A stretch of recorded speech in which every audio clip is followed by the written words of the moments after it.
The 9-year-old daughter eagerly looked forward to her mother attending her art performance. Evelyn, however, coldly pushed her daughter away. "It's just a stupid performance, isn't it? Simon has something that needs to be dealt with. I'll come back after I handle it." Watching my daughter's tears of grievance roll down her cheeks, my heart twisted like a knife. We've been married for 10 years, yet Evelyn has always been running to another man's home, and that man is even her foster brother. She says Simon has just returned to the country, knows no one, and is raising his child alone, so he needs her care. And so she has been a mother to someone else's child for 9 years, while ignoring our own biological daughter. When Evelyn once again abandoned me and our daughter for Simon, we decided we would never forgive her again. Chapter 1. When Evelyn once again walked out of the house without looking back in front of me and Lily, my heart completely fell into the abyss. This time, too, it was for her foster brother Simon. She mercilessly abandoned this family. Before leaving, she threw out a sentence: "Take good care of Lily. As soon as I'm done with Simon's matters, I'll be back." I knew in my heart that once she left,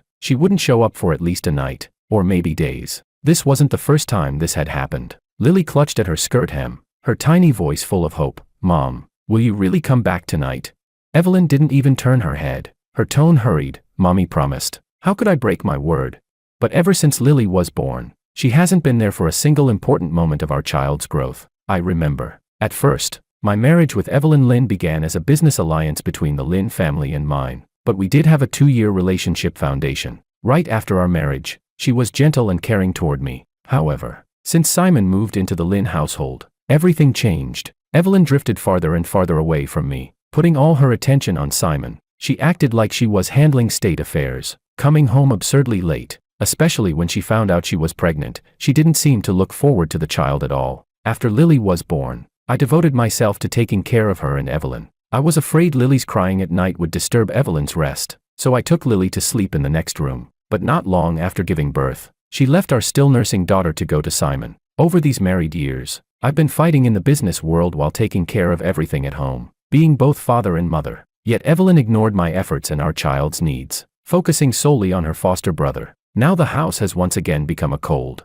empty shell. Even for our daughter's once-a-year performance, she chose to be absent. Seeing Lily's eyes turning red, her small face holding back disappointment, my hand trembled uncontrollably as I pulled out my phone and dialed Evelyn's number. This was my last attempt to awaken the faintest trace of maternal love in her, to salvage this hollow marriage. "Evelyn, Lily's performance is about to start. Can you come back now? She really wants you to see it." On the other end of the line came her impatient voice. In the background, I could vaguely hear Simon and his daughter laughing and playing. "Benjamin, how many times have I told you? Simon needs me more. Is it easy for him to raise a child alone? Lily is just being childish. You're an adult, don't you know priorities? What's so important about a silly school performance? Just have the nanny record a video. Stop bothering me." The call ended with a harsh click. Holding the phone to my ear, I felt my heart completely die. This wasn't the first time she had abandoned us for Simon without hesitation. All these years, Evelyn's name in this home has been more like a cold, lifeless label, suppressing the surging emotions. I, as usual, took Lily alone to the performance. After it ended, while scrolling on my phone, I accidentally saw Simon's latest post. The photo showed him and his daughter, with Evelyn standing behind them tenderly, the three of them like a happy little family. Simon's little girl was holding a limited edition princess doll. It was the very gift Lily had been dreaming of, the reward Evelyn had long promised to give her after her performance. Just yesterday, Lily had quietly told me that Mommy had promised her this gift. "Daddy, doesn't Mommy love me? Why is she always away from home and giving the gift she promised me to someone else?" Seeing the photo, the tears Lily had just held back in public finally burst out. Watching my daughter cry in grievance felt like being cut with a blunt knife. "Lily, let's not have this, Mommy, anymore. Okay." Lily nodded hard and threw herself into my arms. "She always lies to Daddy and makes Daddy unhappy. Lily doesn't want a mommy like that." I held Lily tightly, my eyes turning resolute. My marriage with Evelyn had reached its end. Chapter 2. It has been 10 years since I started maintaining this hollow marriage. I have dutifully played the role of the Lynn family's son-in-law, working hard to sustain my own career while also shouldering the burden of our family. In public, I cooperated with the Lynns, acting out the image of a stable alliance that benefited both families. At home, I handled all domestic affairs and cared for Lily, managing everything down to the smallest details. Evelyn Lynn was always picky about food, clothing, and lifestyle, but I always managed to coordinate with the chefs and housekeepers to make sure she was satisfied. When attending public events, even her outfits and styling were arranged under my instructions through assistants and stylists. At the company, I personally oversaw projects related to the Lin Group, ensuring the cooperation between both parties remained smooth. After Lily was born, I poured all my energy into her, spending every bit of free time outside my busy work schedule to be with her. I taught her to talk and walk, took her to and from school, and attended every single one of her performances. But Evelyn, she was always absent when Lily and I needed her most. She repeatedly brought up Simon's single father situation, asking me to be understanding of his hardships. Thanks to her, over these years, I've lived more like a single father than Simon himself. I have a wife in name, but it's no different from having none. Over time, even Lily stopped asking pitifully as she used to, "Daddy, when will mommy come home?" Last night, Simon's glaring social media post was like a fuse that completely detonated my years of disappointment and anger. Evelyn's repeated boundary-crossing behavior had already revealed the truth. This marriage was nothing more than a cover for her secrets, but I didn't show any emotion. The next morning, I sent Lily to school as usual, then went to my company. During the morning meeting, while listening to department reports, another thought was tightening like a wire in my mind. A new project had just launched. It required my full focus, but before that, I had to deal with the mess at home. Just as I was discussing project details with the team leader, Evelyn burst into the office. Her face carried disdain as she demanded, "Benjamin, what do you mean by this? My assistant told me you're filing for divorce." I glanced at her and gestured for the project manager to step out. When the door closed, only the two of us remained in the office. Calmly, I said, "I just wanted to talk." Evelyn frowned. "Talk about what? Weren't you just trying to pick a fight last night? All because of Lily's stupid little performance?" The casual tone she used when mentioning Lily sent a wave of disgust through me. "You think I want to end this marriage just because of a performance?" I stubbed out my cigarette, my voice turning cold. "Evelyn, do you really think I don't know what you've been doing all these years?" Evelyn's expression faltered slightly but quickly returned to calm. "What nonsense are you talking about? What could I possibly have done? At most, I've just been helping Simon watch his child occasionally. Do you have to make such a big deal out of it?"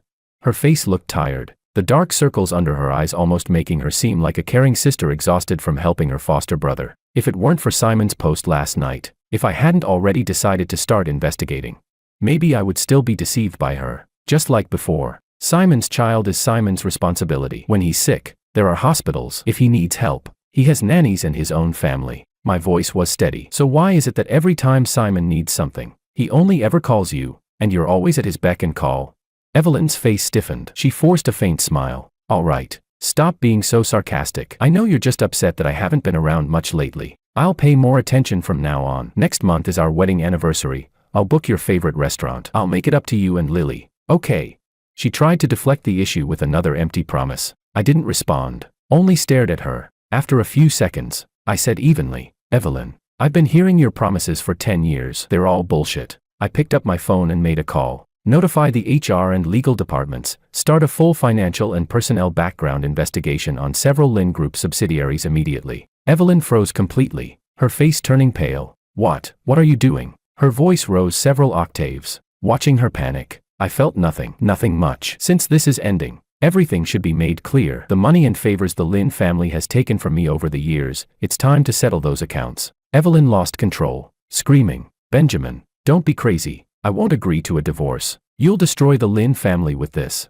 I leaned back in my chair, my expression cold. "That's your family's problem. Now, please leave. I don't have time to waste on this." Evelyn opened her mouth as if to argue further, but I was done listening. I picked up a file and started reading, completely ignoring her, furious at my indifference. Evelyn turned and slammed the door behind her. Looking at the closed door, I rubbed my temples and called out to my assistant, "Have someone keep an eye on Evelyn and Simon." Chapter 3. Evelyn's obsessive concern for Simon went far beyond what could be considered normal, especially the way she doted on Simon's child. It was disturbing. Her half-hearted excuses, helping my foster brother, taking care of his child, could never justify that near-pathological level of devotion. These oddities were like sharp fragments lodged in my heart, stabbing there for 10 long years. I had long suspected something wasn't right, but since Lily was still young, I didn't dare confront the truth that might be hiding beneath the surface. I couldn't gamble with the possibility that my daughter would have to face a broken home too soon because of my decision. Yet each time Evelyn broke her promise to Lily, watching my little girl hold back her tears in disappointment,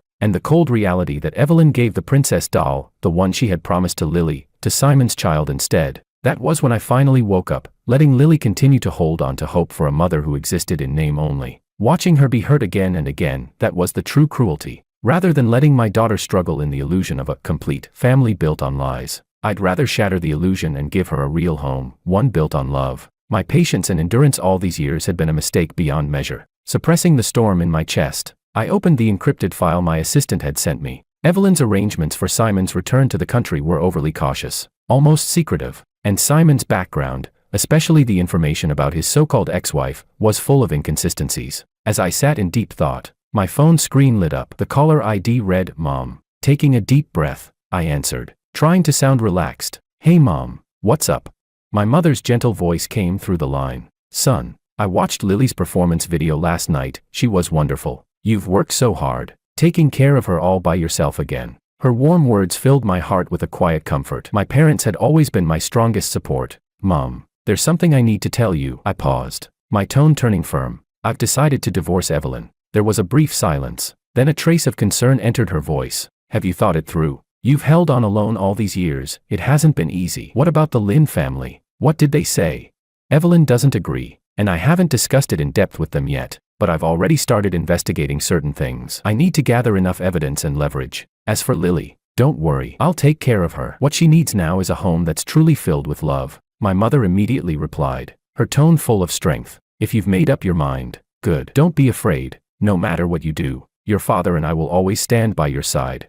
A warmth spread through me, and I smiled with gratitude. "Thanks, Mom. With you and Dad around, I've got nothing to fear." After hanging up, I felt a bit lighter. I knew that once I confronted the Lynn family head-on, they would never let it go easily. Just as I was immersed in the investigation report, my phone rang again. This time, the caller ID said, "Mrs. Lynn, Evelyn's mother, a woman who always prioritized family interests and had nothing but contempt for me." I answered with a flat tone. "Hello." Mrs. Lynn's annoyed voice came through sharply. "Benjamin, what's this I hear? Evelyn says you're asking for a divorce. Why are you talking about divorce instead of living your life properly? What? Just because she didn't show up at Lily's silly little school play last night, you're throwing a tantrum? What's wrong with sitting down and talking things out between husband and wife? Why make a scene? Do you think you're that important?" Her words dripped with venom, making me let out a cold laugh. Explain to her. There was no point. The Lynn family had always been experts at twisting the truth. "Mrs. Lynn," I interrupted, "this isn't a marital spat. It's a divorce. And as for whether I'm just throwing a tantrum, your family knows the truth better than anyone. You should be more aware than I am of what your daughter has done, shouldn't you?" At that, Mrs. Lynn's voice shot up several pitches, sharp and hysterical. "Don't get cocky, Benjamin. Do you have any idea how much damage your divorce would cause the Lynn family? Have you even thought about Lily? She's still a child. What will happen to her if you two divorce?" Chapter 4. Mrs. Lynn pushed all the blame onto me, but I knew the truth perfectly well. In her eyes, I, the son-in-law chosen by the Lynn family, was never worth as much as Simon. What's more, the Lynn family's outward glamour in recent years was only a facade. Behind the scenes, they were sliding downhill fast. If not for my connections and influence in the business world, and the constant flow of resources from my own company, the Lynn family's fortune would have been drained dry long ago, by their own hands. Yet the shady dealings between Evelyn and Simon were not something her parents were unaware of. The only reason they could turn a blind eye, while still daring to lecture me, was because they relied on the Lynn family's old reputation and wealth. And because they thought having Lily tied me down, that they could control me easily through her. Their plan was obvious. As long as Lily existed, I'd be forced to swallow my pride for her sake. That way, they could keep treating me like their personal cash machine. So even when I mentioned divorce, Mrs. Lynn was still confident I would back down, that I would compromise for Lily. Mrs. Lynn spoke with her usual arrogance. "All right, Benjamin, I know you're upset. You're young and full of temper. That's understandable. Yes, Evelyn may have done some wrong things, but I'll talk to her. I'll make sure she takes you and Lily out for a little trip to relax. Don't blow a small issue out of proportion." A bitter, mocking laugh rose in my chest. At that moment, Mr. Lynn took over the call, his tone full of false fatherly concern. "Benjamin, you're a good man, capable, hard-working. You've done a lot for our Lynn family over the years. We all see that. But you know, in marriage, both sides need to be understanding. Evelyn takes care of Simon more because he's her brother. You should try to understand her too. After all, we're all family. Why make things so extreme?" Every word he spoke was an excuse for his daughter, and for that so-called foster brother. What a ridiculous family. The real reason for their call was obvious. They were afraid I'd do something that might harm the Lynn family's interests. I didn't want to waste another word. My voice turned cold. "My decision isn't up for your approval. It's just a notification. The divorce will happen." Silence. They probably never imagined I'd speak to them in this tone. From today on, I said flatly, there will be no ties between me, Benjamin, and the Lynn family. Evelyn's infidelity and her betrayal are what destroyed this family. The entire Lynn family bears responsibility for it. I'm fully prepared to raise Lily on my own. She's my daughter, Benjamin's daughter, and from now on, she'll have nothing to do with the Lynn family and its filth. My words landed like bombs, leaving them stunned on the other end of the line. Immediately, Mrs. Lynn's shrill voice exploded through the receiver, full of fury. Benjamin, what do you mean by that? What do you mean, infidelity? How dare you slander Evelyn like this? She treated you so well, and you ungrateful bastard, now you're calling her names. All she ever did was take care of her foster brother. Instead of being understanding, you're divorcing her. You're selfish and cruel. Do you want to destroy the Lynn family? It was obvious, Evelyn and Simon were the ones at fault, yet somehow the blame always fell on me. This disgusting reversal of right and wrong, I'd seen it too many times over the years, but from this moment on, my tolerance had reached its absolute end. Chapter 5. Simon appeared in the Lynn family during the 3rd year of my marriage with Evelyn. That was when I first learned that the Lynns had adopted a distant relative's child. He was a few years younger than Evelyn, raised abroad, and had just returned to the country after finishing his studies, supposedly to reconnect with his family. Evelyn's reaction was unusually enthusiastic. Using the excuse that Simon was unfamiliar with life back home, she began running to his place frequently, checking in on him, fussing over every little detail, helping him with anything he needed. Even back then, I could feel that something wasn't right. Did a grown man really need a married sister to take care of him so closely? But I still chose to trust Evelyn, to believe she was simply fulfilling her sisterly duty. I thought that once Simon settled in, she would shift her focus back to our small family. I never expected that during her postpartum confinement, while I was staying by her side, she would get a call from Simon. On the phone, Simon sounded flustered, like he was in some kind of trouble. Without a second thought, Evelyn rushed out of the house to his place, leaving behind her husband and her newborn daughter. After that day, I faced every important moment of our daughter's life alone. And Evelyn, she was always by another man's side. What chilled me even more was that when I confronted her parents about her behavior, they acted as though they'd been waiting for it, covering for her while turning around to accuse me of being petty and narrow-minded. Every time Evelyn and I argued because of Simon, they would feed me the same nauseating excuse about deep sibling affection. I finally snapped during one of those calls. Enough, I'm done arguing. I cut off Mrs. Lynn's shrill voice on the other end of the line. This divorce isn't up for discussion. I'm not asking for your permission, I'm informing you. I hung up, exhaustion flooding through every cell of my body. I got up and went home, intending to take a shower and get some rest. Just then, a sudden, frantic knocking echoed through the door. Benjamin, I know you're in there. The door rattled under her pounding fists. Open the door, I need to talk to you. It was Evelyn's voice. Her parents must have already told her what happened. Realizing the danger, she had rushed over immediately. I took a deep breath, forcing down the burning anger in my chest. Now, I thought, let's see how far she plans to take her little performance. I stood up and opened the door. Rain rushed in, splashing across the threshold. I instinctively stepped aside, frowning in disgust. Evelyn stormed in, her wet hands clutching at my arm. Benjamin, are you serious? You really want a divorce? Her eyes were red, her tone laced with a sob. Is this because I haven't contacted you and Lily these past few days? I've just been too busy and lost track of time. When my mom called and said you were really angry, I came back right away. Ignoring the rain dripping from her hair and clothes, she spoke quickly, almost desperately. I bought the princess doll I promised Lily, and the anniversary gift for you too. They're both in the car. Her pitiful attempt at acting moved me no more than a cheap stage drama. I looked at her, a bitter smile curling my lips. Evelyn, do you really think this is meaningful anymore? Chapter 6. I pulled my arm back sharply, my voice cold as ice. Evelyn, no one knows better than you what's gone wrong between us. With this kind of perfunctory attitude, not just me, even Lily won't believe another word that comes out of your mouth. Evelyn's face turned pale instantly, as if she'd been stabbed. Her voice trembled with panic. Benjamin, I know I've failed you and Lily, but you can't refuse to give me even one more chance. You said before, even if I made mistakes, you'd give me a chance to make things right, didn't you? Have you forgotten our promises from back then? Please, I'm begging you this time. Okay. How ironic. She was the one who trampled those promises into the dirt. And now I was the one being accused of being unreasonable.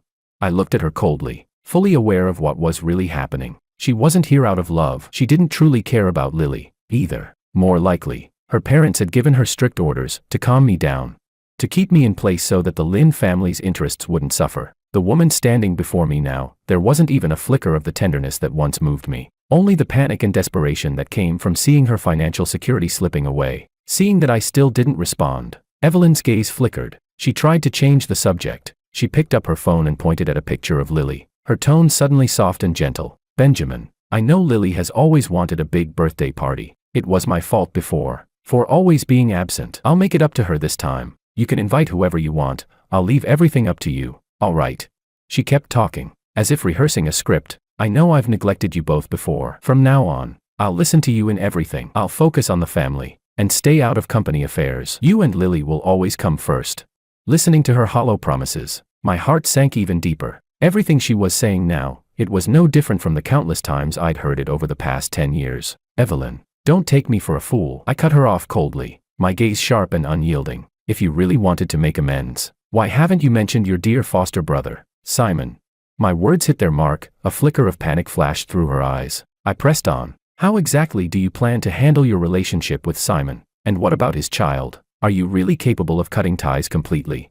Evelyn's eyes darted away, her voice unnaturally calm. He's just my foster brother. Before she could finish, the doorbell suddenly rang. Evelyn froze on instinct. A second later, her phone began to ring as well. I caught a glimpse of the caller ID, Simon. Evelyn's expression crumbled. She glanced at me nervously, fumbling to hang up the call. But just seconds later, the phone started ringing again. Everything became crystal clear in that moment. I let out a low, bitter laugh and stared straight at her. So this is your idea of making things right? You even told Simon where I live? Chapter 7. Simon must have something urgent if he's calling me this late. Evelyn saw the coldness in my face, and a flicker of panic crossed her eyes. But in the end, just like every other time before, she instinctively chose Simon. Outside, Simon stood in the rain, his face full of feigned anxiety. When he saw me, a flash of smugness flickered in his eyes, but he quickly masked it with pitiful weakness and turned to Evelyn. Evelyn, the baby suddenly has a high fever. She keeps crying for you. I really don't know what to do. Evelyn's tone softened with sympathy. Don't worry, I'll go check on her right away. From where she couldn't see, Simon threw me a look filled with open provocation. Then, as if suddenly remembering my presence, he continued in that deliberately helpless voice. I didn't want to disturb you too, but the baby's throat is hoarse from crying. She's so scared without her mommy. He deliberately emphasized the word mommy, his gaze sliding toward me again, full of malicious intent. Evelyn, completely blind to his act, looked at me with guilt and said softly, Benjamin, Simon soaked from the rain. Could you get him a towel or a coat? She was asking me, in my own house, to take care of Simon. I almost laughed from sheer disbelief and disgust. It wasn't until Evelyn caught the icy mockery in my eyes that she seemed to suddenly remember why she had come here in the first place. Simon then grabbed her wrist again. Evelyn, the baby's fever is really bad. I'm scared she won't make it through the night. Evelyn immediately panicked. All right, I'll go take care of her now. Simon, you've been out in the rain too long. Why don't you stay here tonight? Before I could respond, she turned to me, speaking with that self-righteous tone of hers. Benjamin, let him rest here for the night. I'll explain everything tomorrow. She expected me, her betrayed husband, to agree to let her suspected lover, the father of her supposed foster brother's child, spend the night in my house. This was my home. There was no way in hell I'd tolerate something so shameless. I didn't bother arguing. I simply called security. Within minutes, the guards arrived. Evelyn flinched, startled by the sudden commotion, and protectively stepped in front of Simon. Benjamin, what are you doing? Look at him, he's drenched. Can't you let him stay just one night? How can you be so heartless? I let out a cold laugh, standing off to the side and pointing toward them. Escort them both out. Evelyn's face twisted, turning pale and ugly. Simon's eyes darkened with a flash of hatred. Moments later, the security guards escorted the two of them out of the house. Silence fell over the villa once again, a suffocating, empty quiet. I stood alone by the doorway, rubbing my aching temples. Chapter 8. I finished handling my morning business as usual. Just as I was about to head out for lunch, a sudden commotion erupted outside my office. Before I could even react, Evelyn appeared at the doorway, holding a beautifully wrapped gift box. My secretary followed closely behind, looking apologetic. President, I'm sorry, Mrs. Lin insisted on coming in. We couldn't stop her. I frowned slightly and gestured for the secretary to leave. Evelyn had already stepped forward, holding the box out to me with a forced, gentle smile. Benjamin, she said sweetly, I came to discuss a few details about Lily's birthday party with you. I wanted to talk face to face. She mentioned Lily, but her tone was focused entirely on what she brought. This is what I owed Lily before, and also your anniversary gift. Please don't be angry anymore, okay? Her voice was syrupy soft, almost nauseatingly so. It was hard to believe this was the same woman who had stood outside my house crying just last night. Evelyn rarely came to my company, let alone set aside her Lynn family heiress attitude to come play nice. She wasn't here because of guilt, she was here to stop the divorce. I said bluntly, Evelyn, this act is pointless. I didn't even reach for the gift box. Her smile froze on her face. Benjamin, why are you being so heartless? She said, her voice trembling with feigned grievance. I just want to make it up to you and Lily, to give Lily a proper birthday party. Is that really wrong? You're still angry about Simon, aren't you? I've told you so many times, he's just my foster brother. I've only been helping him because he came back from abroad alone, with no one to rely on. Watching her keep up this performance, I felt nothing but disgust. Leaning back in my chair, I spoke coldly. I don't care what kind of relationship you and Simon have. Take care of whoever you want, that's your business. But don't come here and disgust me with it. I paused, my gaze drifting briefly toward the gift box in her hands. If you've got that much free time to play pretend here, maybe you should use it to figure out how much of the Lynn family's assets will be left once the divorce papers are signed. Don't come crying when it's too late. I had no intention of wasting another minute arguing with her, nor did I want my employees to witness this farce. Without another word, I picked up my phone and sent a message to my secretary, call security. Then I stood up and walked toward the floor-to-ceiling window, turning my back to Evelyn, as if she didn't exist at all. Behind me, I heard her hurried footsteps. Benjamin, wait, please, just listen to me. Before she could finish, the sound of chaos erupted outside. Someone had barged into my office. It was Simon. Evelyn gasped. Simon, what are you doing here?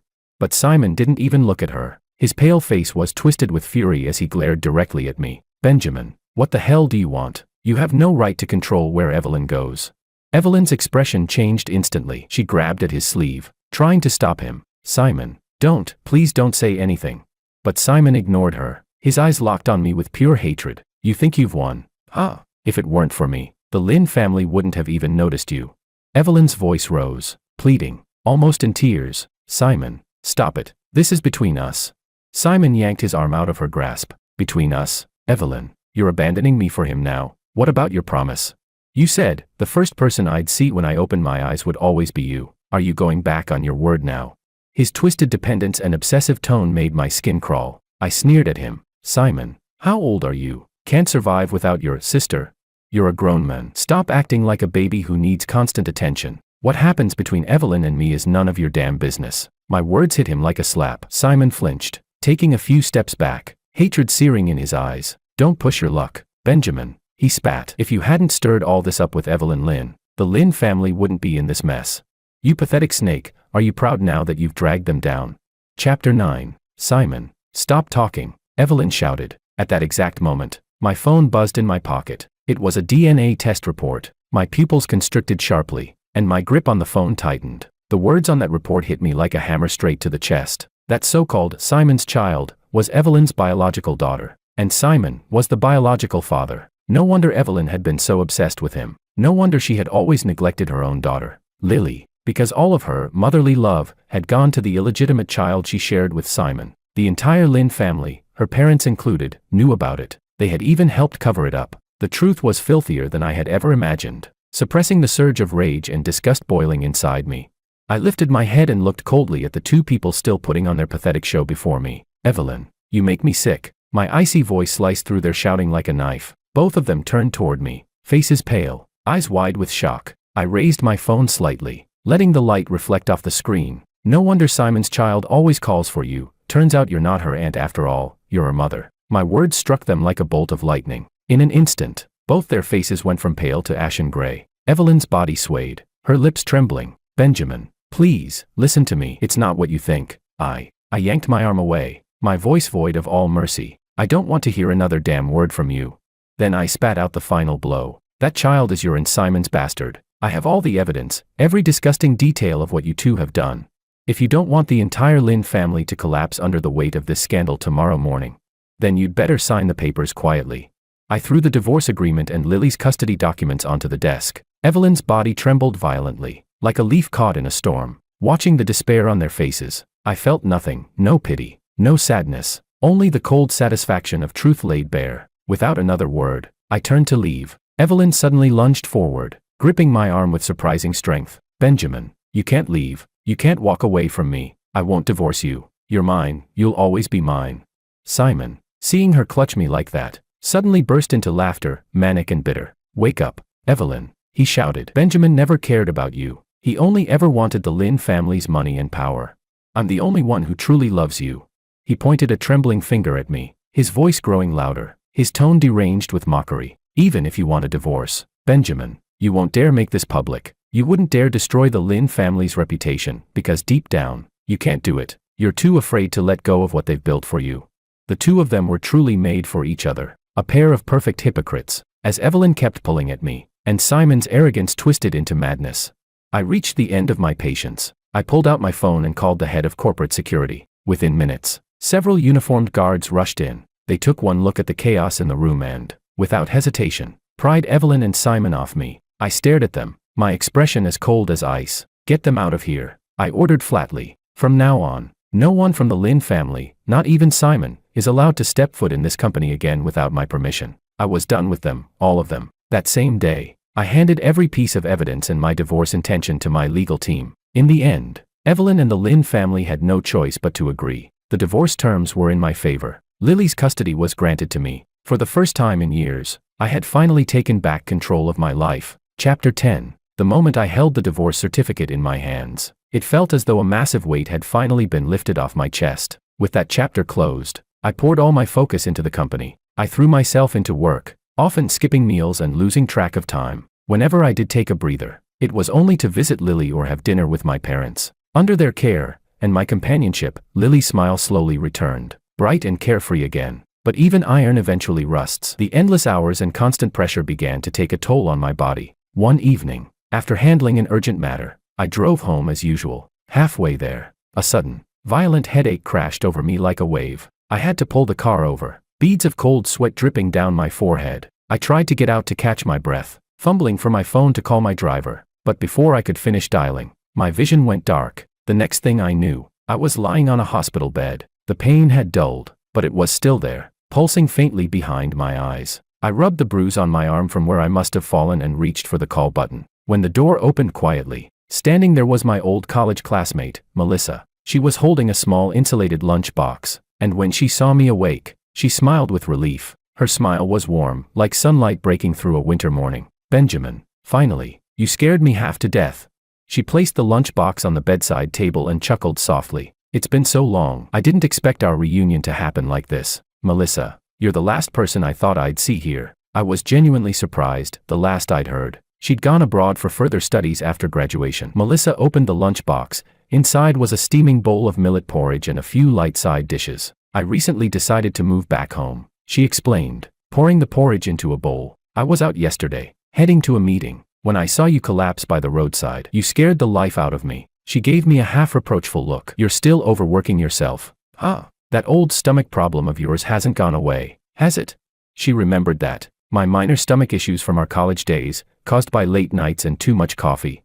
A faint warmth stirred in my chest. I hadn't expected anyone to remember something so small. After all these years, under my parents' and Melissa's persuasion, I finally listened to the doctors and stayed in the hospital for a few days. During my stay, Melissa came to visit every day, bringing freshly cooked, gentle meals and staying to chat. She was still the same as ever, lively, bright, full of spark. Being around her seemed to lift the heaviness that had been clinging to me for years. On the day I was discharged, Melissa insisted on driving me home. To celebrate your miraculous recovery, we're going out for a good meal, she said with a grin, as she lightly took my arm, leading me toward the elevator. I realized, for the first time, that I was truly single again. The name, Evelyn, no longer had any hold on me. We went to a newly opened fine dining restaurant downtown. The atmosphere was elegant, peaceful, until a sharp, venomous voice shattered it. Benjamin, what the hell, did you rush to divorce me just for her? You couldn't even wait a few weeks before cozying up with another woman.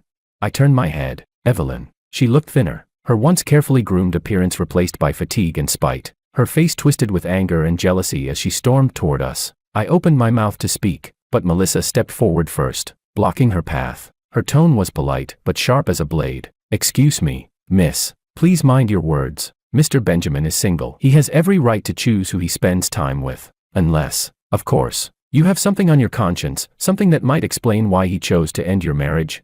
A flash of guilt flickered in Evelyn's eyes, but she quickly masked it with fury. What are you talking about? I did nothing wrong. It was him. He's the one who was cruel. He left me for someone better.